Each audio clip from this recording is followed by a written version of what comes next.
You picked the wrong black woman to harass today.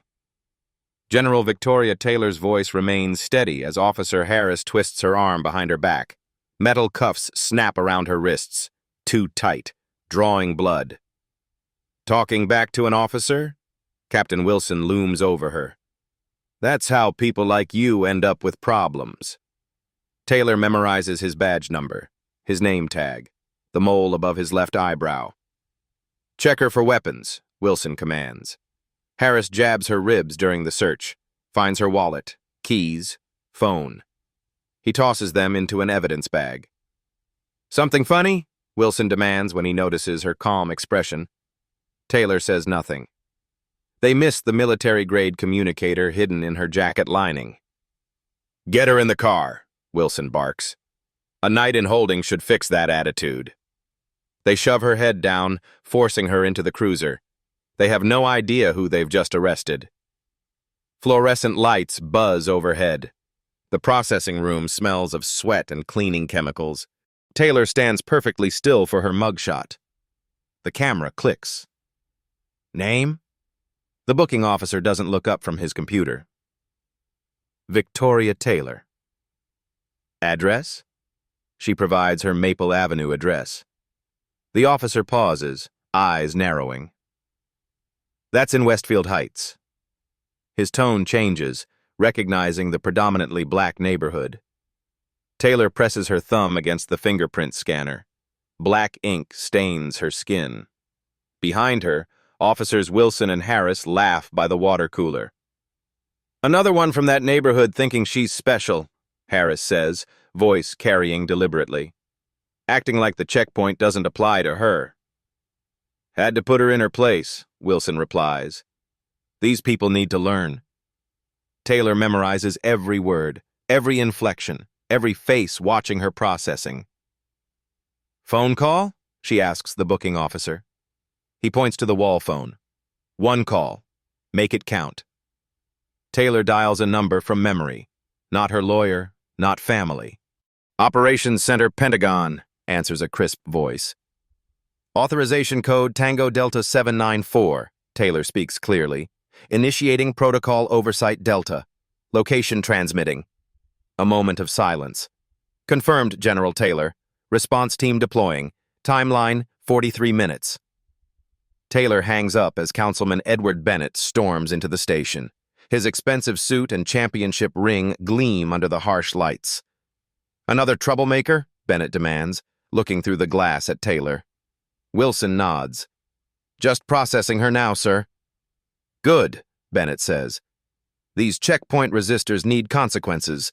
The program is too important. Taylor is escorted to a holding cell. The door clangs shut. She sits on the metal bench, back straight, face composed. The clock on the wall reads 9:17 p.m. In exactly 43 minutes, everything will change. 2 hours earlier, sunset paints the sky orange over Westfield Heights. General Victoria Taylor drives her modest sedan through familiar streets. The neighborhood transitions from predominantly black to the wealthier, whiter suburbs of Greenfield. Blue lights flash ahead. Police cruisers block the road. A checkpoint. Taylor slows, window already rolling down. She's done nothing wrong. This should take seconds. Officer Harris approaches, flashlight beam sweeping across her face. License and registration. Taylor reaches slowly for her glove compartment. May I ask what this checkpoint is for, officer? Harris stiffens. Just routine. ID now. She hands over her driver's license. Harris studies it, flashlight lingering on her address. Westfield Heights resident, he says into his radio, requesting additional verification. Taylor notices his emphasis on her neighborhood. Is there a problem with my identification, officer? Wait here. Harris walks back to the cruiser, license in hand. Taylor watches through her rearview mirror. Harris shows her license to another officer. They both look at her car, laughing. Captain Wilson emerges from the command vehicle. Harris points at Taylor's car. Wilson nods, approaching with deliberate slowness. Step out of the vehicle, ma'am. His tone carries no respect with the formality. May I ask why? My license is valid. Step out now. Wilson's hand rests on his holster. We're implementing enhanced search protocol. Taylor knows her rights. Enhanced search requires reasonable suspicion of criminal activity. What's your suspicion, Captain? Wilson's face hardens. Out of the car. Taylor complies, movements deliberate. I'd like to note that this appears to be selective enforcement. We decide what's selective, Wilson says. Hands on the hood. I decline consent to search my vehicle without probable cause, Taylor states calmly. Terry v. Ohio and Delaware v. Prowse establish clear guidelines for... Look at the lawyer here, Harris mocks, moving closer. Thinks she knows the law. Taylor stands her ground. I'm familiar with my Fourth Amendment rights. Wilson steps closer. Your kind always want to make things difficult. My kind? Taylor raises an eyebrow. Troublemakers, Wilson clarifies, but his meaning hangs transparent in the air. Other drivers watch from their cars, some record with phones. Wilson notices, gesturing to another officer. Clear these vehicles through, no recordings. Taylor observes Officer Davis approaching cars, making people put phones away. She commits each face to memory, each badge number, each license plate. Last chance, Wilson says. Consent to search or face obstruction charges. I respectfully decline and request a supervisor, Taylor says. Her voice remains steady, professional. I am the supervisor. Wilson signals to Harris. Detain her. Harris grabs Taylor's arm, twisting it behind her back. The pain shoots through her shoulder. Stop resisting, Harris shouts, though she isn't resisting. I'm not resisting, Taylor says clearly, aware of creating an audio record. I'm complying under protest. Wilson steps closer. You don't tell us how to do our jobs. Taylor notices Harris's body camera. The red recording light blinks off. Your body camera appears to be malfunctioning, Officer Harris, she notes. Mind your own business. Harris tightens his grip. Taylor's military training kicks in. She could disable both officers in seconds. But that's not why she's here. Not tonight's mission. I'll be filing a formal complaint, she says instead. Wilson laughs. Good luck with that. Councilman Bennett personally oversees checkpoint operations. Your complaint goes straight to his trash can. Taylor's watch presses against her wrist. The military-grade device captures every word, every admission. Evidence gathering continues. Search the car, Wilson orders another officer. Sir, without a warrant, Taylor begins. We have checkpoint authority under City Ordinance 27-9, Wilson interrupts. Signed by the council last month. Taylor knows the ordinance, knows its constitutional flaws, knows exactly who pushed it through. Find anything? Wilson calls to the officer searching her car. Clean, sir. Wilson seems disappointed. Check under the seats. These Westfield people always hiding something. Taylor's fingers discreetly press a button on her watch. The GPS tracker activates. Pentagon systems now monitor her location in real time. Nothing, sir, the officer reports. Wilson turns back to Taylor. Well, you're still interfering with a lawful checkpoint. That's obstruction. Citing constitutional protections is not obstruction, Taylor counters. And now arguing with an officer. Wilson nods to Harris. Cuff her. The metal cuffs bite into her wrists. Harris secures them too tight deliberately. Victoria Taylor, you're under arrest for obstruction of justice and resisting a lawful checkpoint inspection, Wilson recites, satisfaction in his voice. Taylor notices a young woman in a nearby car recording discreetly. Their eyes meet briefly. Taylor gives an imperceptible nod.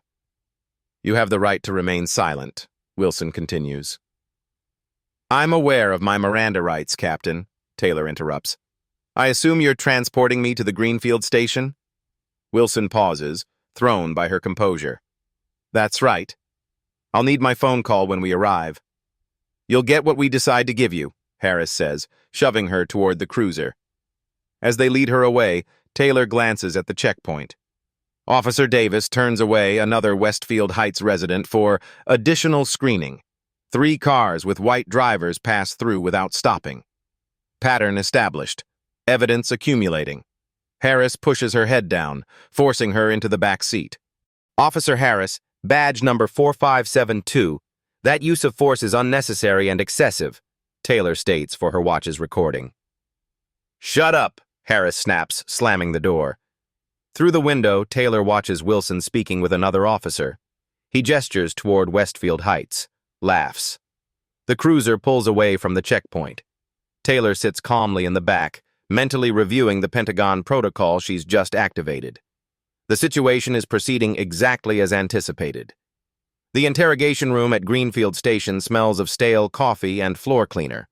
A single overhead light casts harsh shadows. The metal table is bolted to the floor. Taylor sits straight-backed in the uncomfortable chair. Her handcuffs remain tight. 2 hours have passed since her arrest. The door opens.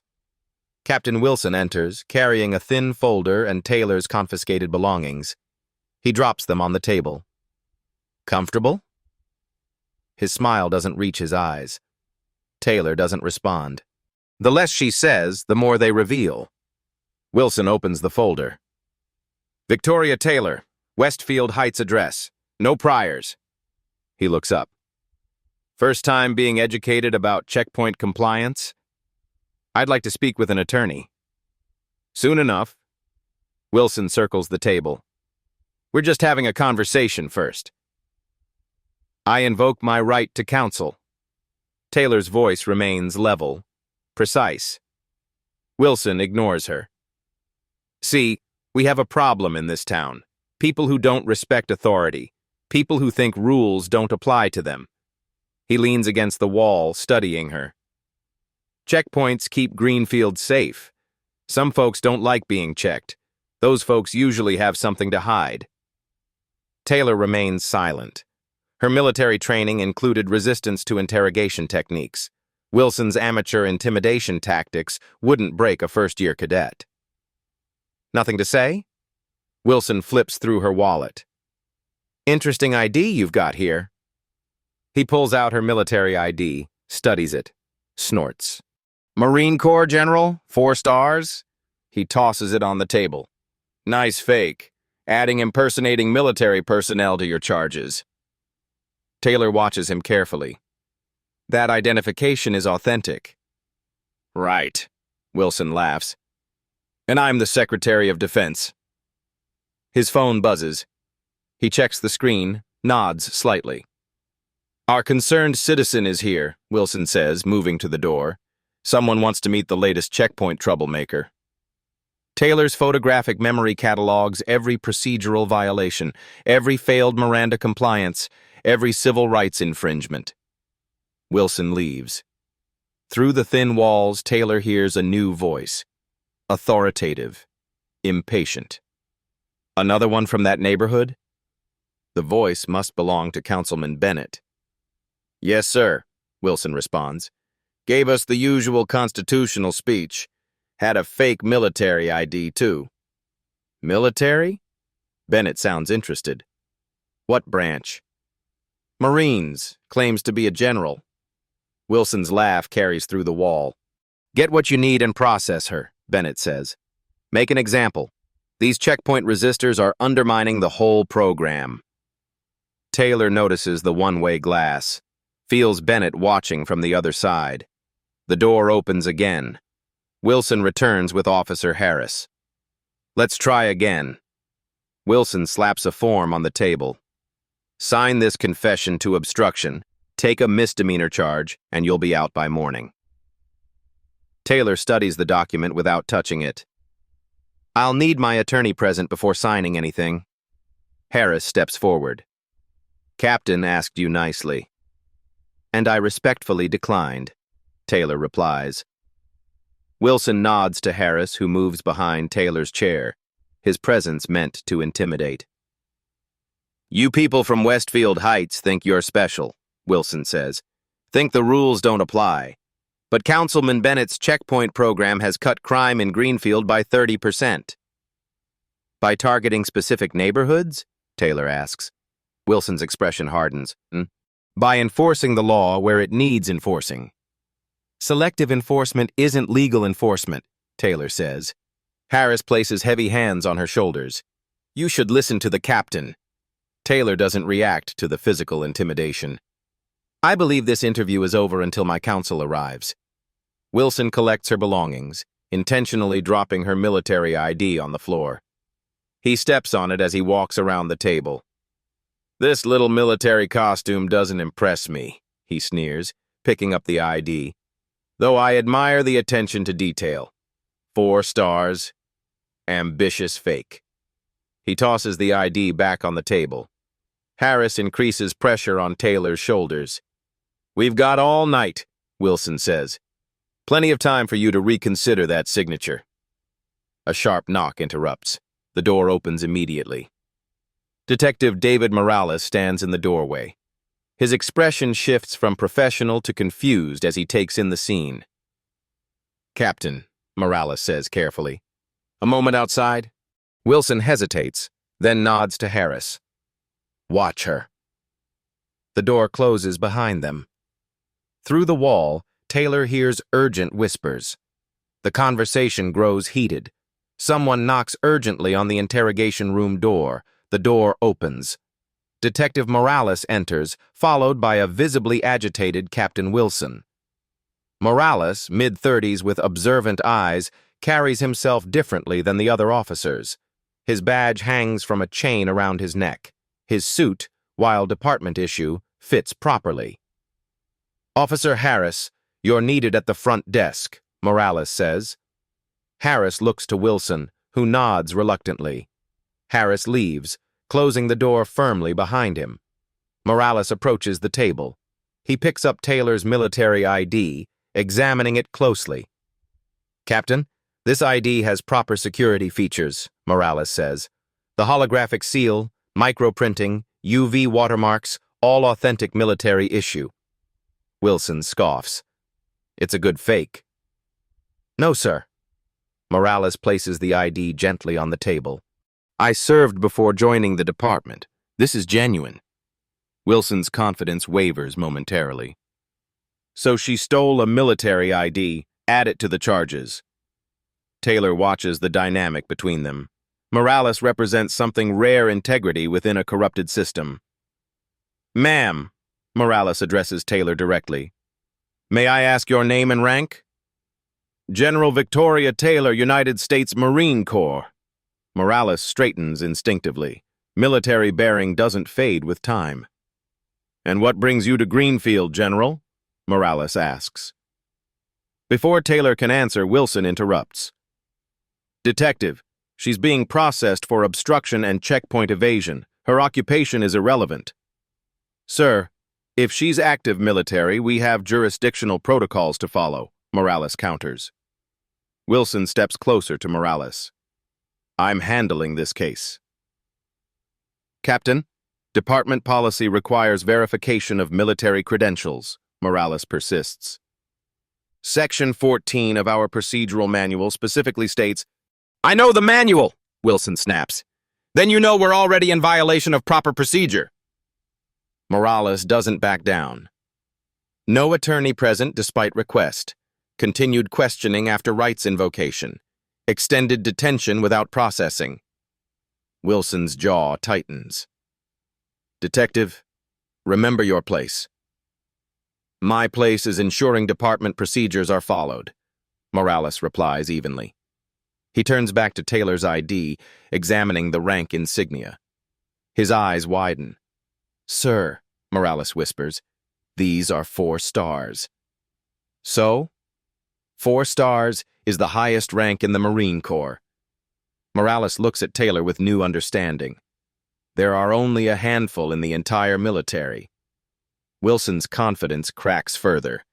It's still a fake. The interrogation room door swings open.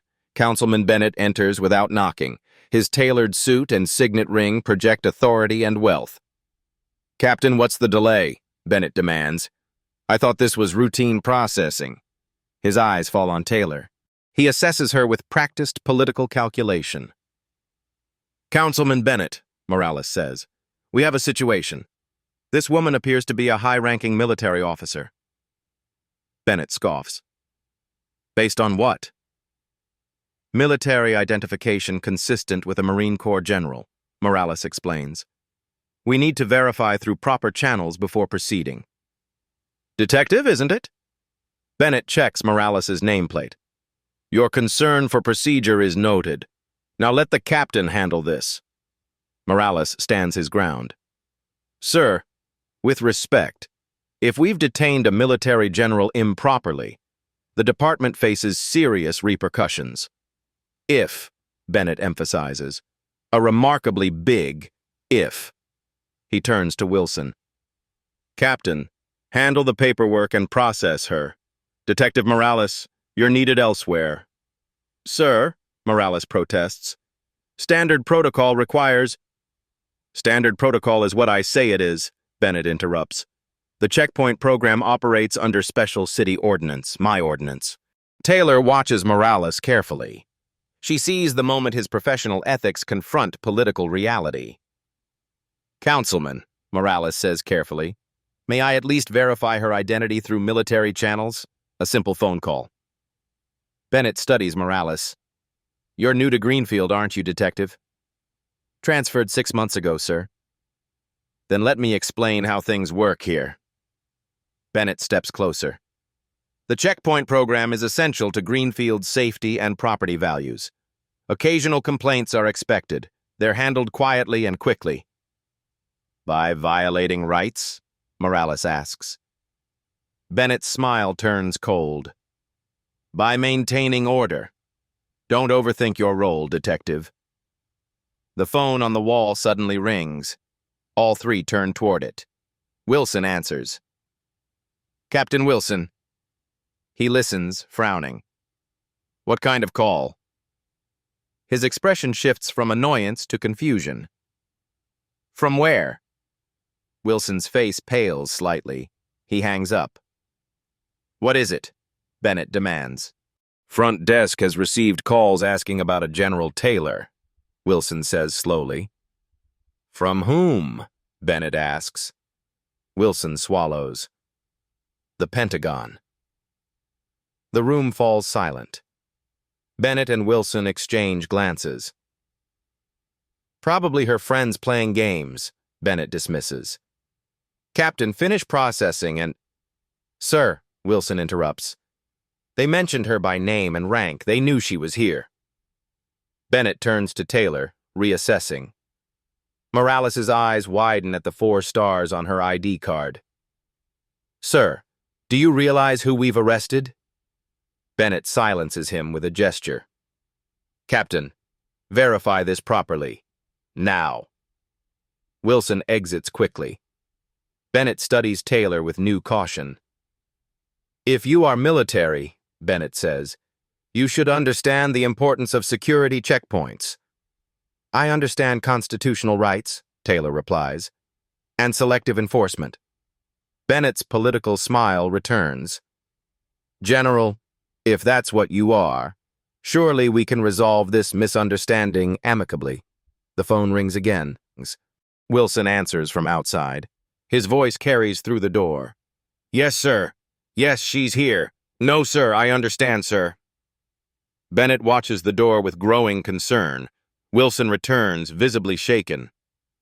"That was Colonel Jackson from the Pentagon Military Police. They've confirmed her identity." "Excellent." Bennett recovers quickly. "Then release the general immediately with our apologies for the misunderstanding." "There's more," Wilson says quietly. "They're sending representatives. Here. Now." Bennett's political mask slips. "What representatives?" "A military investigation unit," Wilson says. "They specifically mentioned your checkpoint program, sir." Bennett turns to Taylor. Understanding dawns in his eyes. This wasn't a coincidence, he realizes. Your presence at the checkpoint. Taylor meets his gaze steadily. The station's front desk phone begins to ring. The persistent ringing echoes through the station. Multiple lines now, phones lighting up across desks. Bennett moves to the interrogation room door, closing it firmly. His political composure cracks further. "What exactly is happening here?" he demands. Taylor remains silent. Her mission doesn't require explanation. Wilson's radio crackles. "Captain, we have multiple incoming calls. Pentagon, DOJ, Governor's office." "Handle it," Bennett snaps. "Sir," Wilson responds, "they're specifically asking about General Taylor." Morales watches this exchange with growing awareness. He moves closer to Taylor. "Would you like those handcuffs removed, General?" he asks quietly. Bennett glares at him. "Detective, step back." "Sir, she's been confirmed as a military general," Morales argues. "Continuing to detain her is my decision," Bennett interrupts. He points at Taylor. "Whatever game you're playing ends now." Taylor finally speaks. "This isn't a game, Councilman. It's an investigation." "Investigation?" Bennett laughs, but uncertainty edges his voice. "Into what?" "Systematic civil rights violations through discriminatory checkpoint practices," Taylor states. "Targeting minority neighborhoods, violating Fourth Amendment protections, implementing quotas based on race and district." Bennett's face hardens. "Ridiculous accusations." "Documented accusations," Taylor corrects. Wilson's radio crackles again. "Captain, military vehicles approaching the station." Bennett's political calculation visibly shifts to self-preservation. He turns to Wilson. "Release her, now. Claim miscommunication. Blame the officers who made the arrest." Wilson hesitates. "Sir, Harris followed your checkpoint protocols exactly." "Then blame the protocols," Bennett hisses. "Just contain this." Morales steps forward, removing a small key from his pocket. He unlocks Taylor's handcuffs. "My apologies, General," he says formally. Bennett watches this with growing alarm. "Detective, prepare the necessary paperwork for the General's immediate release." Morales nods but makes no move to leave. "Now, Detective," Bennett insists. "In a moment, sir." Morales turns to Taylor. "General, may I ask what happens next?" Taylor rubs her wrists where the cuffs bit into her skin. "Justice happens next, Detective Morales." Bennett laughs nervously. "A simple misunderstanding doesn't require such dramatics." 6 months of documented civil rights violations isn't a misunderstanding, Taylor replies. Morales looks between them. 6 months? Taylor nods. The Pentagon has been monitoring Greenfield's checkpoint program since its implementation, gathering evidence, building a case. She checks her watch. And now that case is complete. Wilson's radio crackles once more. "Captain, 3 black SUVs have entered the parking lot, military personnel disembarking." Bennett moves to the door. "I need to make some calls." "Your calls won't help, Councilman," Taylor says. "This investigation has federal oversight." Bennett's hand freezes on the doorknob. The political mask shatters completely. Morales steps closer to Taylor. He discreetly slides a USB drive across the table. "Internal Affairs has been looking into the checkpoint program," he whispers, "but we kept hitting roadblocks. Administrative obstruction." "Evidence of direct interference?" Taylor asks quietly. Morales nods. "Everything I could gather. Checkpoint locations, arrest demographics, internal communications." "It's time, General," he whispers. The interrogation room door swings open. A military officer in full dress uniform enters, followed by 2 MPs. The Silver Eagle insignia identifies him as Colonel Jackson. Colonel Jackson surveys the room, his gaze stopping on Taylor. "General Taylor," he salutes crisply. "Colonel," Taylor returns the salute. "Thank you for the prompt response." "Of course, ma'am." Jackson turns to the others. "I'm Colonel Jackson, Pentagon Investigative Services. These are my associates." Bennett steps forward, political smile reinstated. Councilman Edward Bennett, Greenfield City Council. This has been an unfortunate misunderstanding. Sir, Jackson interrupts, please remain in the station. My team will have questions for you shortly. Bennett's smile falters. Questions? I assure you, I had no knowledge of the general's improper detention. Noted, Jackson says without inflection. He turns to Wilson. Captain, secure this room for the general's use. We'll need your main conference room for our team. Wilson hesitates. Colonel, this is a police station. You don't have jurisdiction. I have direct authorization from the Secretary of Defense. Jackson cuts him off. Your cooperation is not optional. The station fills with activity. Military personnel set up equipment in the conference room. Computer specialists access the station's systems. Evidence collection teams secure records. Bennett watches with growing alarm. This response seems excessive for a simple detention issue. Taylor stands, straightening her civilian clothes. This isn't about my detention, Councilman. It's about what my detention represents. She turns to Colonel Jackson. Status report? Teams deployed as ordered, General. Evidence preservation protocols in effect. Pentagon liaison briefing the governor now. Bennett attempts to leave. 2 MPs politely but firmly direct him back. This is outrageous, he protests. I have rights. Yes, Taylor agrees. Everyone does. That's precisely the point. Taylor and Jackson move to the conference room, now transformed into a command center. Digital displays show checkpoint locations throughout Greenfield, all strategically positioned between Westfield Heights and wealthy neighborhoods. Morales follows, carrying case files. General, I've brought the internal documentation you requested. Thank you, Detective, Taylor says. Your assistance is invaluable. Bennett and Wilson are escorted in, directed to seats away from each other. Harris joins them, confusion evident on his face. Taylor stands at the head of the table. The room falls silent. Gentlemen, she begins. 6 months ago, the Pentagon received multiple complaints about a police checkpoint program targeting minority neighborhoods in Greenfield. Initial review suggested Fourth Amendment violations. Further investigation revealed something more disturbing. She activates the main display. A map appears showing checkpoint arrest statistics. Red dots cluster exclusively in minority neighborhoods. Selective enforcement, Taylor continues. Checkpoint stops resulting in searches. 89% minority drivers. Arrests from those stops, 94% minority citizens. Wilson shifts uncomfortably. Crime statistics justify deployment. Traffic violations occur at equal rates across demographics, Taylor interrupts. Yet your checkpoint program produced these results. She changes the display. Internal police emails appear.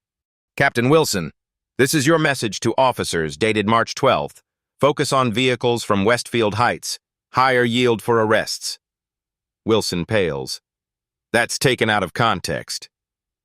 Context is provided by your arrest quotas, Taylor replies, displaying another document, specifically targeting Westfield Heights residents.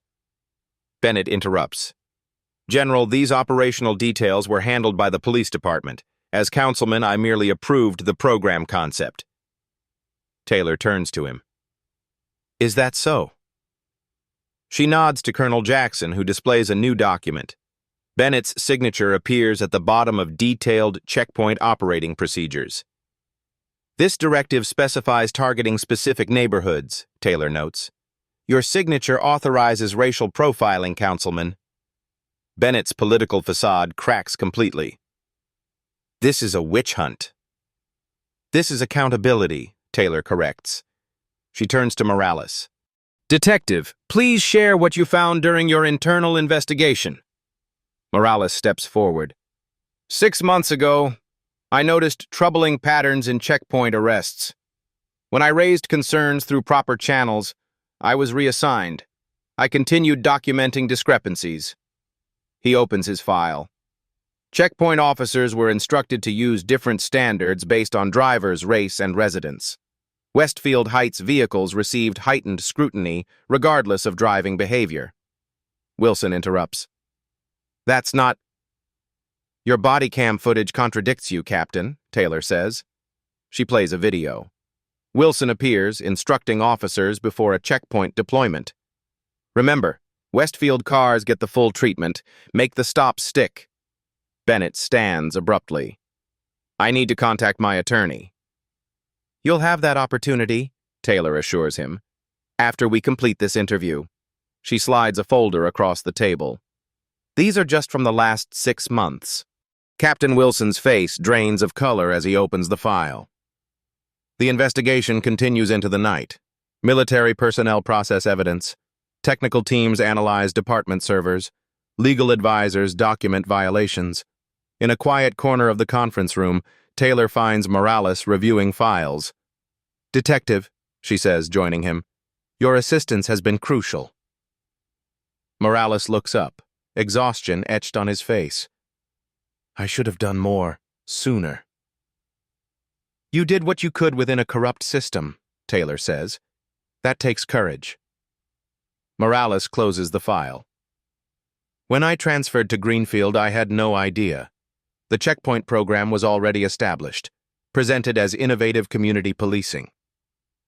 When did you realize the truth? Taylor asks. Morales hesitates, pain flashing across his features. 3 months ago, he finally says. My brother came to visit. He was stopped at a checkpoint, detained for hours. No charges, just intimidation. He stares at his hands. He's a pediatric surgeon. Drives a nice car. But they only saw a black man in the wrong neighborhood, Taylor finishes. Morales nods. I filed complaints, used proper channels, evidence disappeared, witnesses changed statements. The system protected itself. That's why I'm here, Taylor says.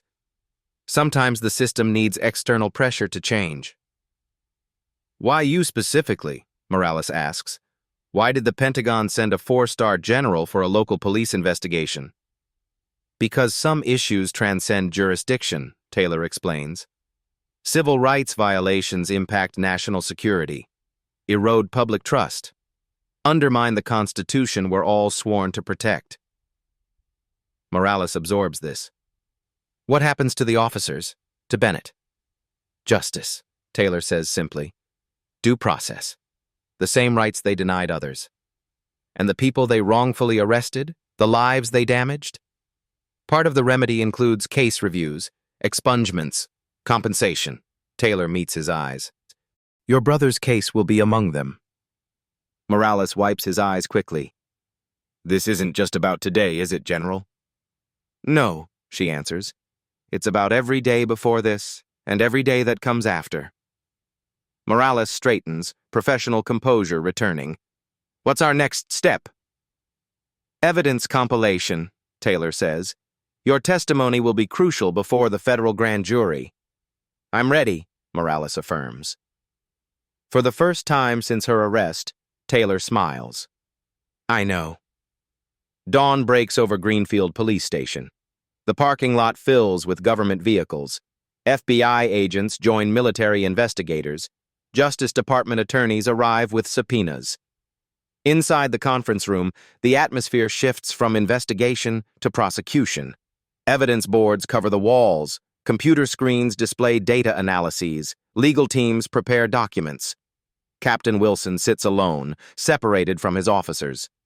Bennett's attorney arrived hours ago, whispering urgent advice ignored by his client. Colonel Jackson enters with a new team. General, the Secretary of Defense sends his regards. The investigation has been elevated to Joint Task Force status. Taylor nods. Excellent. Let's proceed with the full briefing. The room fills with senior officials, military, federal, state. The governor's representative sits near the Attorney General's deputy. Taylor takes position at the head of the table. The room falls silent. Ladies and gentlemen, she begins. What started as a civil rights monitoring operation has revealed systematic constitutional violations and abuse of power. Today, I present comprehensive evidence in 3 categories: visual documentation, audio recordings, and written records. She activates the main display. First, visual evidence. Dashcam footage appears. A vehicle from Westfield Heights stopped at a checkpoint.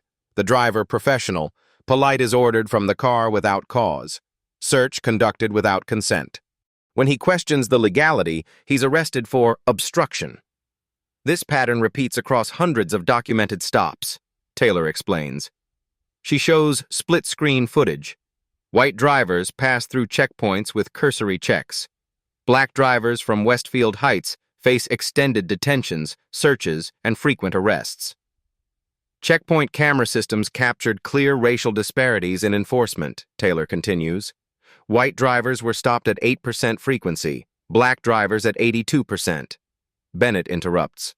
Selective editing can create false patterns. These are your department's unaltered recordings, Councilman, Taylor replies. Complete timestamps intact. She displays a heat map of checkpoint placements. Checkpoints were exclusively positioned to intercept residents leaving minority neighborhoods, particularly Westfield Heights. Wilson shifts uncomfortably. Strategic deployment based on traffic patterns. Was contradicted by your own traffic study, Taylor interrupts, displaying the document, which recommended different locations entirely. She moves to a new screen. Second category, audio evidence. Taylor activates an audio file. Wilson's voice fills the room. Councilman wants more arrests from Westfield. Make it happen. Officer Harris responds, even without cause? Wilson. Find cause. Broken tail light. Failure to signal. Get them out of the car, you'll find something. Bennett stands.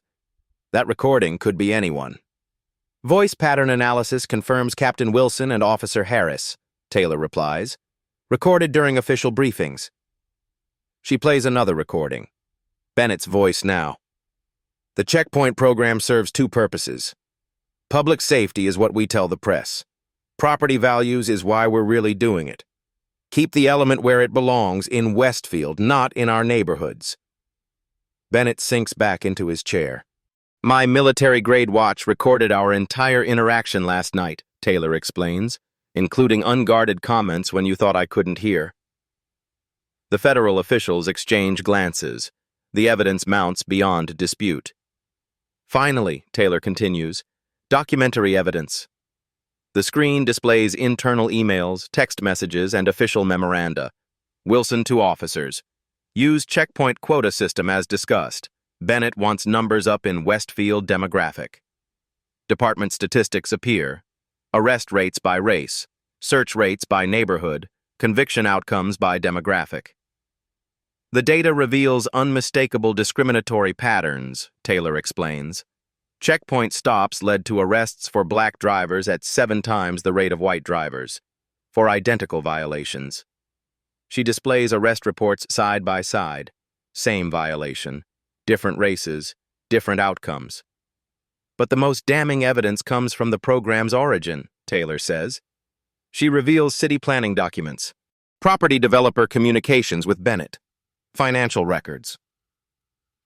Councilman Bennett received substantial contributions from developers looking to revitalize Westfield Heights, Taylor explains.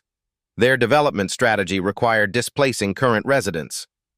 The documents tell the story. Checkpoint harassment designed to pressure Westfield residents to leave. Property values driven down. Developers positioned to purchase at depressed prices. Civil rights violations driven by financial motivation, Taylor concludes. Bennett's attorney whispers urgently in his ear. Bennett ignores him. This is fabricated, Bennett insists. A politically motivated attack. The evidence speaks for itself, Taylor replies. And now the final piece. She nods to Morales, who connects his USB drive to the system. Detective Morales conducted his own internal investigation, Taylor explains, documenting checkpoint operations from within. Morales stands. I collected evidence of quotas targeting specific neighborhoods, documented systematic civil rights violations, recorded instructions to ignore constitutional protections. His files appear on screen. Officer performance reviews tied to Westfield Heights arrest numbers, checkpoint schedules targeting black churches, community centers, and businesses. Most critically, Morales continues, I discovered that complaints about checkpoint practices were systematically buried. He displays the evidence. Complaint forms marked resolved without investigation. Witness statements altered. Video evidence deleted. When residents attempted to use proper channels for redress, Morales explains, the system was designed to silence them. The room falls silent as officials review the overwhelming evidence. This operation wasn't about my personal detention, Taylor explains. I volunteered to test the system directly after months of intelligence gathering. My experience matched exactly what our investigation predicted. She turns to Bennett. Your checkpoint program violated the Fourth Amendment, targeted citizens by race, obstructed justice when challenged. The Justice Department official stands. We've seen enough. This evidence supports federal civil rights charges. Bennett looks around desperately. This is a misunderstanding. The program had legitimate public safety goals. The evidence contradicts that claim, Taylor responds. Bennett attempts one last defense. General Taylor intentionally provoked officers, created this situation. Entrapment. I simply drove through a public checkpoint, Taylor replies calmly. My rights were violated because of who I am and where I live, exactly like hundreds of other citizens. She displays the final document. This is the classified Pentagon investigation authorization signed by the Secretary of Defense. Launched after multiple military personnel reported discriminatory treatment at your checkpoints. The reality of his situation finally hits Bennett. He turns to his attorney in panic. The investigation is complete, Taylor announces. Federal prosecutors will now determine specific charges. The Pentagon investigator connects the final laptop to the projector. This evidence goes back 3 years. FBI agents approach Wilson, Harris, and other implicated officers. Justice Department officials surround Bennett. Edward Bennett, you're under federal investigation for civil rights violations, abuse of power, and obstruction of justice, the lead federal prosecutor announces. Bennett stands abruptly. I need to make a statement to the press. Control the narrative. He moves toward the door. Military police stand ready. Councilman Bennett attempts to leave through the back door where military police wait. 1 week later, Capitol Hill. A congressional hearing room fills with observers, press, and officials. General Victoria Taylor sits at the witness table in full dress uniform. 4 stars gleam on her shoulders. Medals and ribbons testify to decades of service. The committee chairperson calls the session to order. This hearing on civil rights enforcement in local policing will now begin. General Taylor, thank you for your testimony today. Taylor adjusts her microphone. Thank you for the opportunity to address this committee. Please summarize the Pentagon's investigation into the Greenfield Checkpoint program, the chairperson requests. 6 months ago, the Department of Defense received multiple complaints from military personnel subjected to discriminatory treatment at police checkpoints in Greenfield, Taylor begins. Initial investigation revealed a pattern of constitutional violations specifically targeting minority neighborhoods. She presents the evidence methodically. The discriminatory checkpoint placements. The racial disparities in enforcement. The financial motivations behind the program. Our investigation confirmed systematic Fourth Amendment violations, Taylor continues. Citizens were detained, searched, and arrested without probable cause. When they attempted to assert their rights, they faced increased charges. A committee member interrupts. Why did this require Pentagon involvement rather than Justice Department? The initial complaints came from military personnel, Taylor explains. However, we quickly discovered that civilians faced identical treatment. We coordinated with Justice Department officials to ensure comprehensive investigation. Taylor displays the checkpoint map. The program strategically isolated the predominantly black community of Westfield Heights. Residents faced constant harassment when traveling to work, school, or shopping. The evidence unfolds on screen. Arrest statistics by race. Search rates by neighborhood. Conviction patterns showing clear discrimination. Most concerning, Taylor continues, was that the program operated with explicit city approval. Councilman Bennett personally directed police to target specific demographics. Another committee member leans forward. And the current status of those involved? Councilman Bennett faces federal civil rights charges, Taylor reports. Captain Wilson and 5 officers have been indicted. The checkpoint program has been permanently terminated. She pauses, then adds, most importantly, all convictions stemming from unconstitutional checkpoints are under review for expungement. The chairperson nods. General, your decision to personally test the checkpoint system was unconventional. What motivated this approach? Sometimes systems only reveal their true nature through direct experience, Taylor explains. As a black woman and a military officer, I was uniquely positioned to document the disparity between how citizens should be treated and how they were actually treated. A supportive committee member speaks. I'd like to recognize Detective David Morales, whose internal investigation provided crucial evidence. Detective, please stand. Morales rises from the audience. The room applauds his courage. Detective Morales risked his career to document these violations, Taylor acknowledges. His ethical commitment represents the best of law enforcement. The chairperson turns serious. What changes do you recommend to prevent similar abuses nationwide? First, independent oversight of checkpoint operations, Taylor suggests. Second, mandatory data collection on stops by demographic. Third, clear consequences for departments showing discriminatory patterns. She looks directly at the committee. Most importantly, we must recognize that constitutional rights aren't optional. They don't depend on race, neighborhood, or economic status. The hearing continues with questions and testimony. Taylor provides detailed responses, always returning to the core principle: equal protection under law. As the session concludes, the chairperson makes an announcement. Based on this investigation, we're introducing legislation establishing federal standards for checkpoint operations. The Equitable Enforcement Act will require transparency, accountability, and constitutional compliance. Outside the hearing room, Taylor meets with Morales. The committee was impressed with your evidence, she tells him. The FBI has offered you a position with their Civil Rights Division. Morales smiles. I've accepted. Change sometimes requires working from the inside. And your brother? Taylor asks. His record has been expunged, Morales confirms.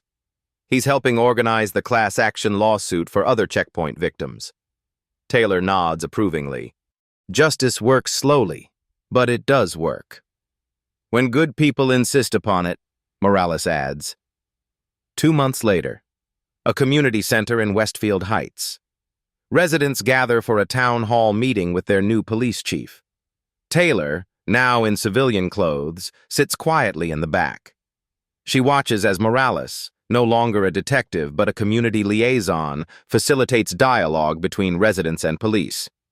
The new chief announces reformed policies: body cameras always activated, stop data publicly available, community oversight board with real authority. After the meeting, an elderly resident approaches Taylor. You're the general, aren't you? The one who brought down those checkpoints? Taylor smiles. I just helped expose the truth. You did more than that, the woman says. My grandson was arrested at one of those checkpoints, lost his scholarship because of it. Now his record's cleared and he's back in college. I'm glad to hear that, Taylor responds. One thing I don't understand, the woman continues. You're a general. You could have used your rank from the beginning. Why go through the arrest? Because most people can't use rank or privilege to protect their rights, Taylor explains. The system should work equally for everyone, not just those with status. The woman nods thoughtfully. My grandson wants to be a lawyer now, says somebody needs to know the law to protect the community. He's right, Taylor agrees. Knowing your rights is the first step to defending them. Outside, Morales waits to drive Taylor to the airport. Returning to the Pentagon? He asks. Yes, Taylor confirms. But our civil rights oversight won't end with Greenfield. This case established a template for identifying similar patterns nationwide. The checkpoint is gone, Morales observes as they drive past its former location. But the work continues. Taylor looks out at the community families walking freely, residents no longer afraid of arbitrary enforcement. This is what security actually looks like, she says. Not checkpoints and harassment, just people living their lives with dignity and equal protection under the law. The committee chairman gavels the session closed. This hearing is concluded, but our work has just begun. General Taylor steps into the sunlight outside the Capitol building. 6 months later, Pentagon conference room. General Taylor stands before a wall of monitors displaying checkpoint data from cities nationwide. Colonel Jackson enters with fresh reports. Implementation of the new oversight protocols is proceeding as scheduled, General. 17 departments have voluntarily reformed checkpoint practices. And the resistors? Taylor asks. Justice Department has opened investigations into 9 jurisdictions showing similar patterns to Greenfield. Taylor studies the data. Red flags highlight familiar patterns. Checkpoints concentrated around minority neighborhoods. Disparate enforcement statistics. Complaint suppression. The Greenfield model is proving effective, Jackson notes, identifying indicators of systemic discrimination before they become entrenched. Taylor nods. And our military personnel reports? Down 63%, Jackson confirms. The warning system works. Service members report potential civil rights issues directly to our office now. Taylor's secure phone chimes. A text from Morales. Bennett sentenced today, 5 years federal, restitution ordered for checkpoint victims. Justice, delayed but delivered. Her assistant enters. General, your next appointment is here. A young black woman in Air Force uniform enters. Lieutenant Jasmine Williams, recently detained at a checkpoint outside Maxwell Air Force Base. Lieutenant, Taylor greets her. Thank you for reporting your experience. General. Williams salutes crisply. I wasn't sure if it warranted attention until I heard about your Greenfield operation. Every data point matters, Taylor assures her. Your report matches others from that jurisdiction. Williams straightens. What happens now, ma'am? Now, Taylor explains, we follow the evidence, document the pattern, ensure constitutional protections apply equally to everyone. She moves to the window, looking out at the Pentagon courtyard where service members from all backgrounds serve a common mission. The uniform doesn't protect us from discrimination, Taylor tells Williams, but it does give us the responsibility to uphold the Constitution for ourselves and for every citizen. Williams nods in understanding. That's why I reported it, not just for me. Exactly, Taylor agrees. Systems only change when good people recognize injustice and take action. She returns to the data displays, to the work that continues. No checkpoints, Taylor says. No double standards. Just equal justice under law. The map of America glows on the screen before her. Each indicator represents work to be done. Communities waiting for fairness, rights requiring protection. General Taylor gets back to work. Did that story grab your attention? Hit that like button right now to support more hard-hitting justice thrillers like this one. PAP Stories delivers powerful voice-only narratives that keep you engaged, whether you're commuting, working out, or just relaxing. Our signature storytelling style brings you into intense moments of injustice and the satisfying path to accountability. Subscribe to never miss our weekly uploads featuring gripping justice thrillers, stories of ordinary people facing extraordinary challenges, powerful narratives with unexpected twists, premium voice-only content, perfect for multitasking. Turn on notifications, so you'll know immediately when we drop our next story. Your support helps us create more content that matters. PAP Stories. Justice speaks volumes.